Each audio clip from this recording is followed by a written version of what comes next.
بسم اللہ الرحمن الرحیم۔ السلام علیکم ورحمۃ اللہ۔ آپ دیکھ رہے ہیں روحانی بک یوٹیوب چینل۔ میں ہوں مفتی بلال احمد قادری۔ آج تراویح میں کیا پڑھا اس عنوان سے آج تیسری ویڈیو، اور الحمدللہ آج تیسرا رمضان المبارک، اور آج کی تراویح میں ہم نے کیا پڑھا، پارہ نمبر 3 اور اس کا خلاصہ۔ اس سے پہلی دو ویڈیو کے اندر پارہ 1 اور پارہ 2 کا خلاصہ بھی آپ کے سامنے آ گیا، اور انتہائی مختصر کر کے۔ لیکن اس سے پہلے آپ سے گزارش ہے کہ اگر آپ نے ابھی تک ہمارا یوٹیوب چینل سبسکرائب نہیں کیا تو اس کو سبسکرائب کر لیں، ساتھ بیل آئیکن کے بٹن کو دبا لیں تاکہ ہماری آنے والی تمام لیٹسٹ ویڈیوز آپ کو بر وقت مل سکیں۔ اور یہ جو ویڈیو ہے قرآن کی تفسیر کے حوالے سے آپ کو بر وقت ملے، سب سے پہلے آپ دیکھیں تاکہ اس مہینے کے اندر کم از کم آپ 29 پاروں کے تفسیر کا خلاصہ سمجھیں کہ قرآن کریم میں ہمیں کیا ارشاد ہے اور کیا کیا چیزیں بیان کی گئی ہیں۔ تو شروع کرتے ہیں آج کے تیسرے پارے کا خلاصہ۔ تیسرے پارے کے اندر بھی کچھ حصہ سورۃ بقرہ کا ہے، وہ مکمل ہو جائے گی تیسرے پارے کے اندر، اور اس کے بعد آگے کچھ حصہ سورۃ آل عمران انشاءاللہ شروع ہو جائے گی۔ تو سورۃ بقرہ کا جو بقایا رہ گیا اس کا خلاصہ آپ کے سامنے ذکر کرتے ہیں، اس کے بعد سورۃ آل عمران کے متعلق ذکر کیا جائے گا۔ تیسرے پارے کی ابتدا کتاب اللہ یعنی قرآن مجید کی سب سے افضل ترین آیت سے شروع ہو رہی ہے، جس کی میری مراد جس سے آیت الکرسی ہے، کہ آیت الکرسی کے بارے میں بہت ساری احادیث ہیں، بہت ساری فضیلتیں ہیں۔ صرف ایک فضیلت آپ کے سامنے عرض کرتا چل دو کہ نبی کریم صلی اللہ علیہ وسلم نے ارشاد فرمایا کہ جو شخص ہر فرض نماز کے بعد سورۃ آیت الکرسی پڑھے گا، کل جب وہ فوت ہوگا تو اس کا پہلا قدم دنیا کے اندر، دوسرا قدم اس کا ڈائریکٹ جنت کے اندر ہوگا۔ تو انشاءاللہ کوشش کریں کہ جب بھی فرض نماز پڑھیں، فرض نماز کے بعد ایک مرتبہ آیت الکرسی ضرور پڑھیں۔ آیت الکرسی کی اس لیے فضیلت ہے کہ اس کے اندر کچھ جو اس کے الفاظ ہیں، تقریباً 50 کلمات ہیں آیت الکرسی کے اندر، اور 10 جملوں پر مشتمل ہے، اور اس میں کم و بیش 17 مرتبہ اللہ تعالیٰ کا ذکر آیا ہے۔ کچھ لفظی ذکر ہیں اور کچھ معنوی ذکر ہیں اس کی۔ دوسرے پارے سے اس کا ربط یہ ہے کہ دوسرے پارے کے اندر بھی جیسے ہم نے بتایا تھا کہ لاسٹ میں اللہ تعالیٰ نے 2 واقعات ذکر کیے تھے، تو تیسرے پارے کی ابتدا ہی کے اندر اللہ تعالیٰ نے 2 انبیاء کے واقعات کو ذکر کیا۔ ایک حضرت ابراہیم علیہ السلام ہے اور دوسرے حضرت عزیر علیہ السلام۔ حضرت ابراہیم علیہ السلام کا واقعہ تو اس وقت کے بادشاہ نمرود کے ساتھ تھا، جس نے خدائی کا دعویٰ کر رکھا تھا، اور اس کے ساتھ جو مباحثہ ہوا، جو بات چیت ہوئی، اس کو اللہ تعالیٰ نے قرآن مجید کے اندر ذکر کیا، جو چند نکات میں آپ کو بتا دیتا ہوں کہ حضرت ابراہیم علیہ السلام نے جب نمرود کو دیا اور اس سے پوچھا تمہارا اللہ کیا کر سکتا ہے، اس نے حضرت ابراہیم علیہ السلام نے کہا میرا اللہ تو وہ ہے کہ جس کو چاہتا ہے زندگی دیتا ہے، جس کو چاہتا ہے موت دیتا ہے۔ اب نمرود اتنا تھا، اس نے ایک شخص کو بلایا کہ جس کو سزائے موت کا قیدی تھا، اس کو بخش دیا، کہا جا تو آزاد ہے، اور ایک آزاد پکڑ کے اس کو قتل ہو سکے تو میں بھی کر سکتا ہوں۔ تو پھر حضرت ابراہیم علیہ السلام نے کہا کہ میرا اللہ وہ ہے کہ جو مشرق سے سورج نکالتا ہے مغرب کے اندر غروب کرتا ہے، اگر تو اتنا ہی ہے تو تو مغرب سے نکالو، مشرق میں غروب کر۔ اور کہتے ہیں کہ یہاں پہ فبہت الذی کفر، کافر خاموش ہو گیا۔ اور بعض روایات کے اندر آتا ہے کہ اگر وہ ایسا کہتا ہے کہ میں مشرق سے نکالتا ہوں تو اللہ تعالیٰ مغرب سے سورج کو نکال دیتا۔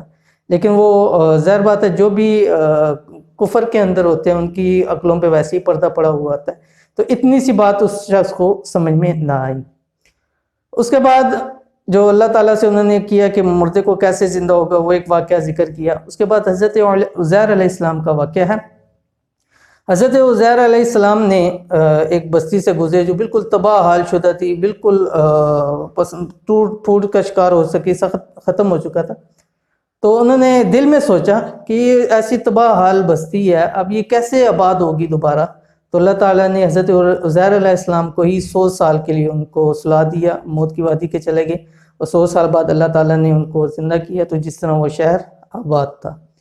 تو اس سے معلوم ہوا کہ اس سورہ بقرہ کے اندر اللہ تعالیٰ نے کم از کم 5 واقعے ذکر کیے کہ جہاں زندہ کو واپس، مردہ کو واپس زندہ کیا گیا۔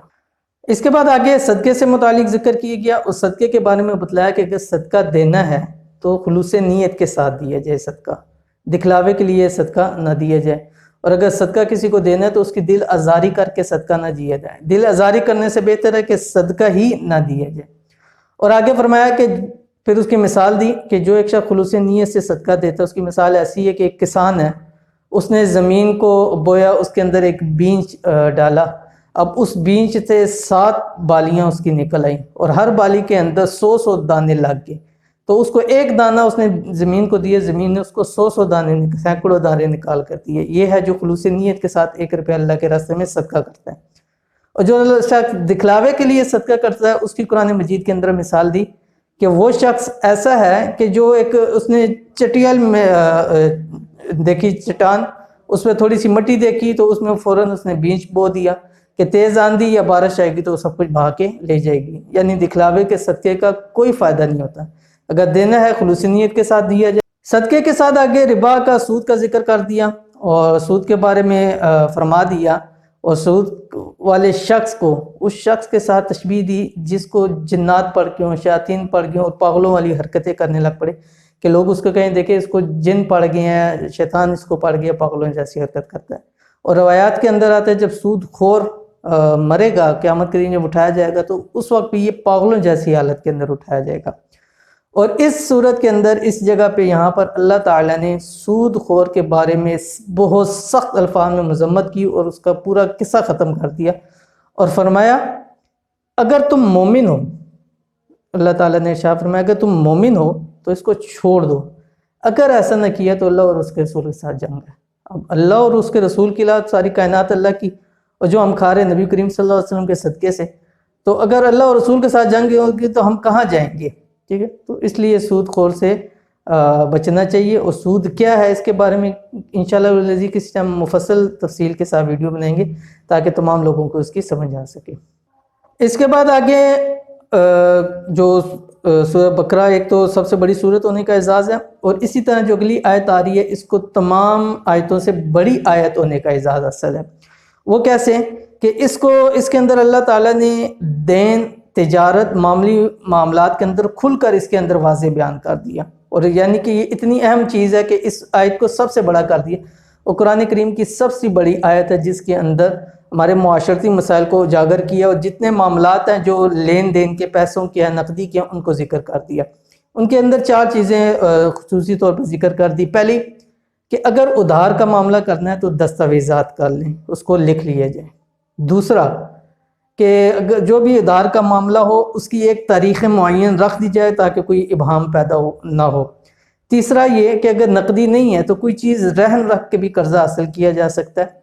اور چوتھی یہ فرمایا کہ اگر ہاتھوں ہاتھ لینا ہے، جیسے مثال کے طور پہ کوئی شخص چلا جاتا ہے بازار میں، مثال دے رہا ہوں چینی لینے، 1 کلو چینی، اب اس کے لیے دستاویزات کی ضرورت نہیں ہے، بس پیسے دیں اور چیز دیں اور واپس آ جائیں۔ یہ ان معاملات کے اندر ہے جہاں پہ ادھار یا رہن والی صورت موجود ہو۔ اور سورۃ بقرہ کا اینڈ قرآن کریم کی ایک جامع دعا کے ساتھ کیا، اور دعا کا طریقہ بھی بتا دیا، جیسے کہ آخر میں فرمایا واعف عنا واغفر لنا وارحمنا انت مولانا، کہ اللہ ہمیں بخش دے، ہم پر رحم فرما، آپ ہی تو ہمارے رب ہیں، اور کافروں کے مقابلے میں ہماری مدد فرما۔ تو اس کی شروع کے اندر حقانیت ذکر کر دی، اور سورت کے آخر کے اندر جو ہے وہ جامع دعا سکھلا دی کہ اللہ تعالیٰ سے کیسے دعا مانگی جائے۔ اس کے بعد آگے سورہ آل عمران شروع ہوتی ہے۔ سورت آل عمران یہ مدنی سورت ہے، اور اس سورت کی 200 آیات ہیں، اور اس سورت کا نام آل عمران رکھنے کا مقصد یہ ہے کہ عمران کے خاندان کا ذکر ہے۔ عمران کون ہے؟ حضرت مریم علیہ السلام کے والد ہیں، ان کے پورے خاندان کا ذکر ہے، اس لیے اس سورت کا نام آل عمران رکھ دیا کہ وہ سورت کی جس میں عمران کی خاندان کا ذکر ہے۔ اور اس سورت کے بارے میں آپ علیہ السلام کا ارشاد ہے کہ 2 روشن چیزیں اللہ تعالیٰ نے نازل کی ہیں، ان کو پڑھا کرو۔ ان روشن چیزوں سے کون سی مراد ہیں؟ سورت بقرہ اور سورت آل عمران۔ سورت بقرہ اور سورت آل عمران کے اندر بہت ساری چیزیں مسابقت رکھتی ہیں آپس کے اندر۔ سورت بقرہ جو ہے وہ یہود سے خطاب تھا زیادہ تر، باقی بھی تھا لیکن زیادہ یہود سے خطاب تھا۔ لیکن سورت جو آل عمران ہے اس کے اندر زیادہ خطاب نصارہ سے متعلق ہے، عیسائی سے متعلق ہے۔ اسی طرح دونوں صورتوں کی ابتدا حروف مقطعات سے ہوئی، سورہ بقرہ کا الف لام میم، اور اسی طرح سورت آل عمران کا بھی الف لام میم سے۔ اسی طرح دونوں صورتوں کی ابتدا اللہ تعالیٰ نے وہ قرآن کی حقانیت سے کی ہے، اور اختتام جو ہے وہ جامع دعا کے اوپر کی ہے، جیسے میں نے آپ کو بھی سورہ بقرہ کی بھی جامع دعا بتا دی، اور جب سورت آل عمران کا اختتام آئے گا وہاں پہ بھی اس کی انشاءاللہ آپ کے ساتھ دعا ذکر کر دی جائے گی۔ اس سے اگلی آیت قرآن کی حقانیت بتانے کے بعد اللہ تعالیٰ نے ایک چیز بتا دی کہ اللہ تعالیٰ کا پسندیدہ دین کون ہے۔ جیسے اللہ تعالیٰ نے توحید کی گواہی دیتا ہے اللہ تعالیٰ، اور اسی طرح رسالت کی اللہ تعالیٰ گواہی دیتا ہے۔ اسی طرح اللہ تعالیٰ گواہی دیتا ہے کہ اللہ تعالیٰ کے نزدیک جو ہے وہ دین اسلام اصل دین ہے، اور پسندیدہ دین جو ہے وہ صرف اسلام کا دین ہے، اور یہود و نصارہ کا جھگڑا کرنا محض ضد اور اناد کی وجہ سے، باقی اس کی کوئی اصل وجہ نہیں ہے۔ اور آگے ساتھ کہہ دیا مسلمانوں سے کہ مومنوں کو چھوڑ کر کافروں کو دوست مت بناؤ، جیسے آج کل چل رہا ہے، لیکن اللہ تعالیٰ نے قرآن مجید میں مومنوں کو چھوڑ کر کافروں کو دوست مت بناؤ، اور ساتھ ہی فرما دیا کہ کافر مسلمانوں کے ساتھ کبھی بھی مخلص نہیں ہو سکتے، جیسے سورہ بقرہ کے اندر شروع کے پہلے پارے میں فرما دیا وَلَن تَرْضَىٰ عَنْكَ الْيَهُودُ وَلَا النَّصَارَىٰ حَتَّىٰ تَتَّبِعَ مِلَّتَهُمْ، کہ یہود اور نصارہ تم سے کبھی خوش نہیں ہوں گے یہاں تک کہ تم ان کے دین کی اتباع کرنے لگ جاؤ۔ تو لہٰذا مسلمانوں کو اس سے باز رکھا کہ کفار تمہارے مخلص نہیں ہیں، لہٰذا ان کو اپنا دوست مت بناؤ۔ اس کے بعد آگے اللہ تعالیٰ نے 3 عظیم واقعات ذکر کیے، اور تینوں واقعات اپنے آپ میں بہت بڑے عظیم واقعات اور اللہ تعالیٰ کی حقانیت کی دلیل اور اللہ تعالیٰ کی عظیم قدرت کی دلیل ہے۔ وہ تینوں واقعات آپ کے ساتھ ذکر کر دیتا ہوں۔ پہلا واقعہ جو واقعہ وہ حضرت مریم علیہ السلام کی پیدائش ہے، کہ ان کی جب حضرت مریم کے والد کا نام عمران اور ان کی والدہ کا نام حنہ بنت فاقوس تھا۔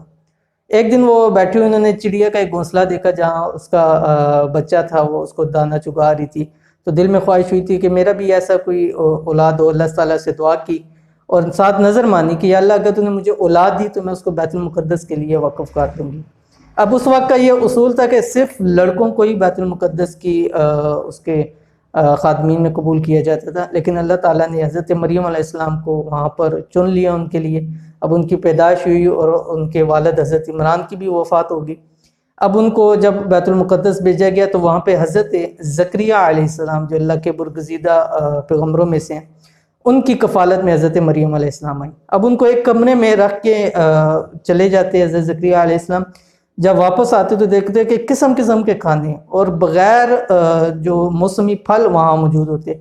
تو انہوں نے پوچھا حضرت مریم سے کہ یہ آپ کے پاس کہاں سے آتے ہیں؟ تو انہوں نے کہا کہ اللہ مجھے دیتا ہے اور اللہ جس کو چاہتا ہے بے حساب رزق دیتا ہے۔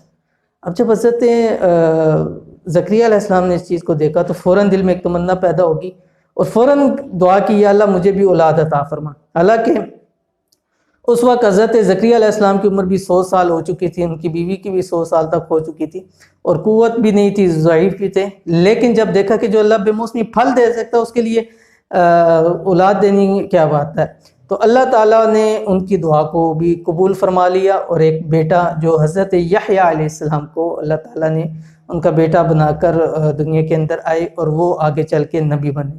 اور اللہ تعالیٰ نے فرمایا کہ یہ بہت ہی عفیف اور پاکیزہ ہوگا کہ بجائے ایک قوت کے ہوتے ہوئے سب کچھ ہوتے ہوئے لیکن وہ عورتوں سے دور رہے گا اور زہد و سیادت کے مرتبے پر قائم ہوگا اور حضرت عیسیٰ علیہ السلام کی جو ہے وہ تصدیق کرنے والا ہوگا۔